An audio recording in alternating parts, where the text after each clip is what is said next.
Hey guys, what is up? It's Dusty here, and welcome back to another crypto video. And guys, today has been a wonderful day for the Ripple v SEC lawsuit. But guys, we have a little bit of a problem. No, screw that. We have a very, very big problem. And that is, guys, that there is so much news in the Ripple v SEC lawsuit that I'm going to have to split it up this video into two different parts.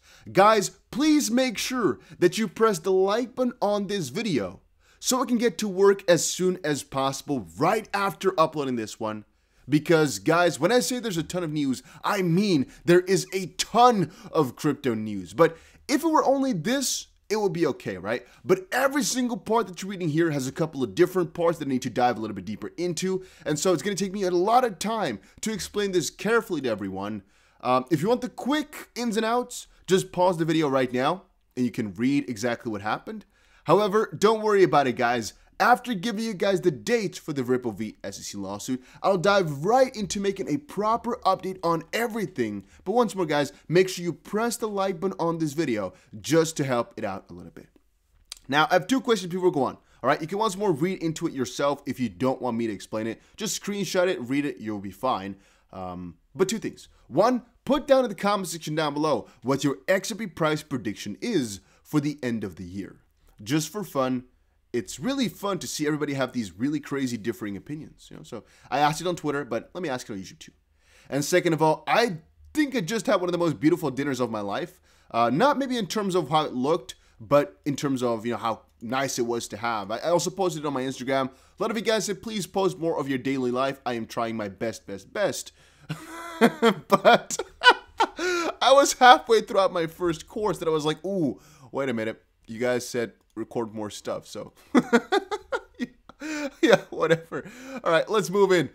Letter motion by Ripple and Chris Larson on September 1st to compel the SEC to answer interrogatories identifying the SEC's theory of how the Howey test applies to virtually all of defendants' transactions in XRP over the last 8 years.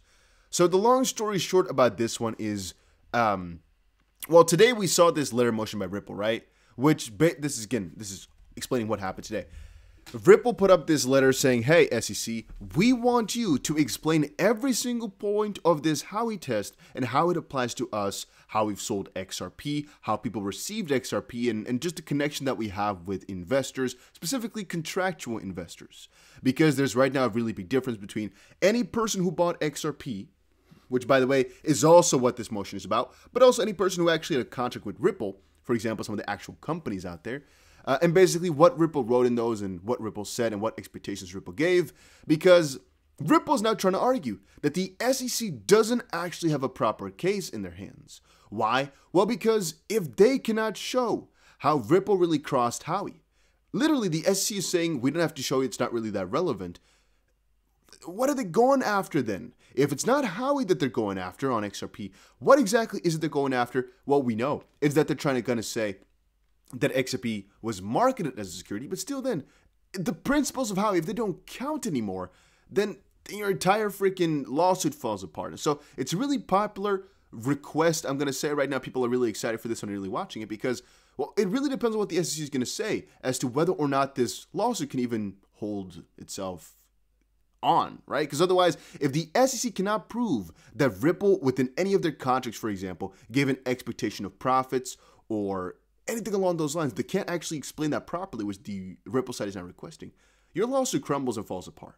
And it's really fun to me that the SEC is claiming that most things that they're asking for are irrelevant when I really considered the opposite. All right, 2 days after, or actually tomorrow from now, because it's already the 2nd on my end here, it's almost 2 a.m., the SEC's response to the Ripple defendant's motion to compel the SEC to produce pre-clearance trading documents showing whether the SEC employees were permitted to trade XRP and other digital assets. Long story short is Ripple put up a request from the SEC to basically give us all the internal infos about whether or not they could trade XRP, Bitcoin, Ether, but mostly XRP within the SEC and what the rules about it were. So once more, they have to reply to that one. This is not a conclusion by the judge finding these matters, right? It's a reply. And usually they, in this first initial message, they start a conference, which is Ripple puts up a motion, for example, motion to compel, the SEC responds, and then Ripple replies to it once more. And then sometimes the SEC, for example, or the last party can surreply, which is another reply to the initial reply. Hopefully you guys get how that works. It's just like you can go at maximum 4 documents, basically.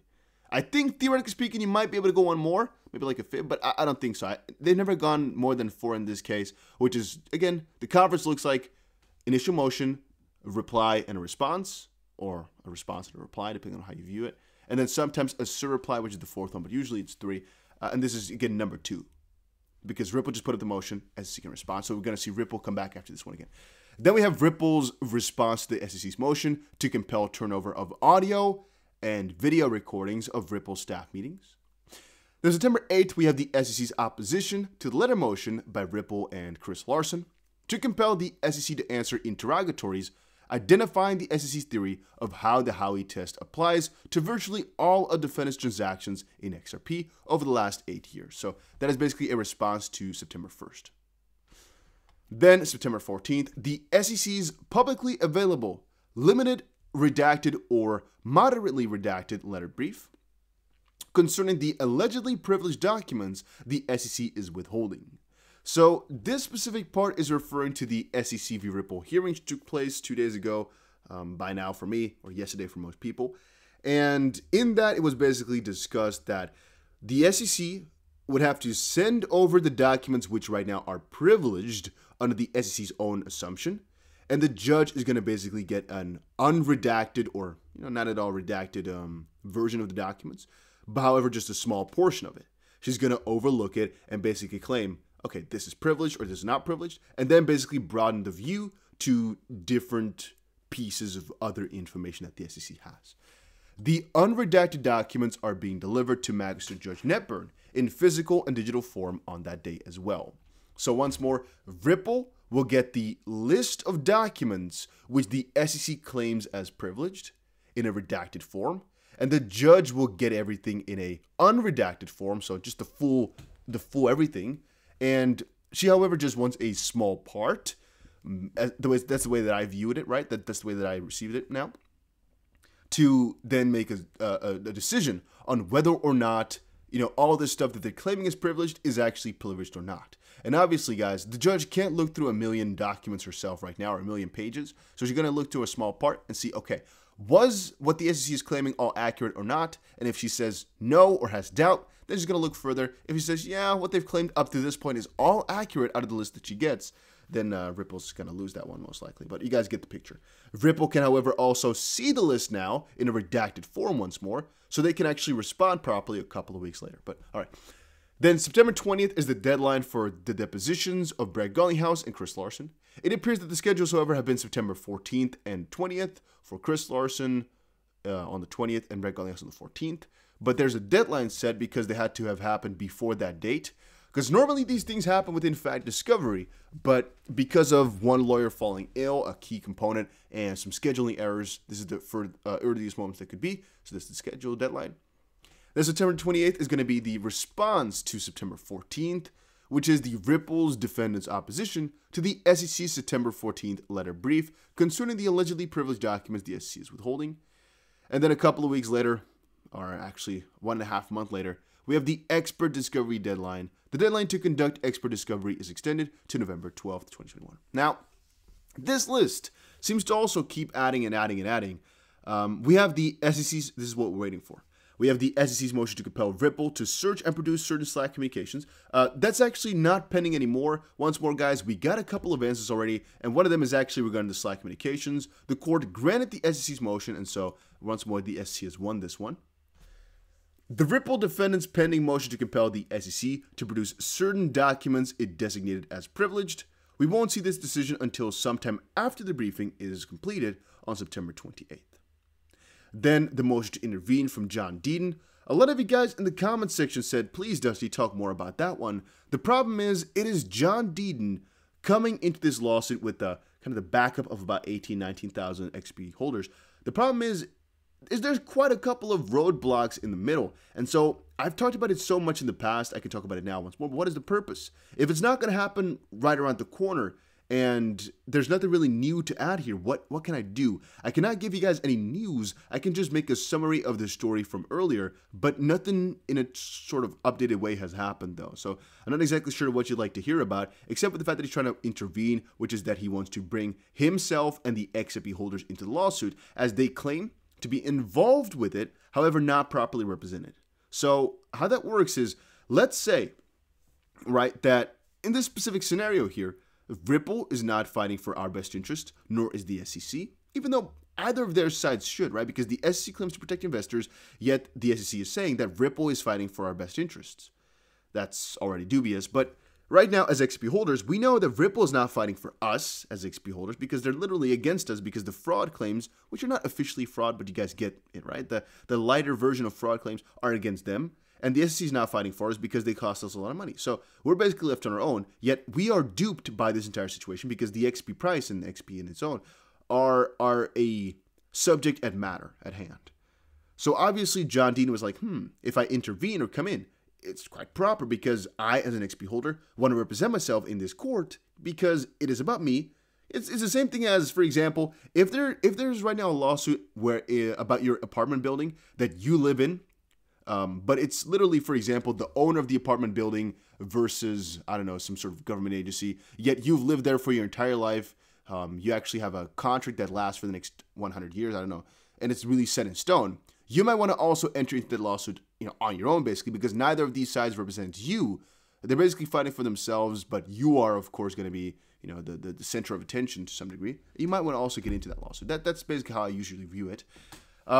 We have the SEC's motion to strike Ripple's lack of due process for owners' affirmative defense. This one is the most important thing out of everything, yet, of course, it's like there's a couple decisions waiting before that one is going to be decided.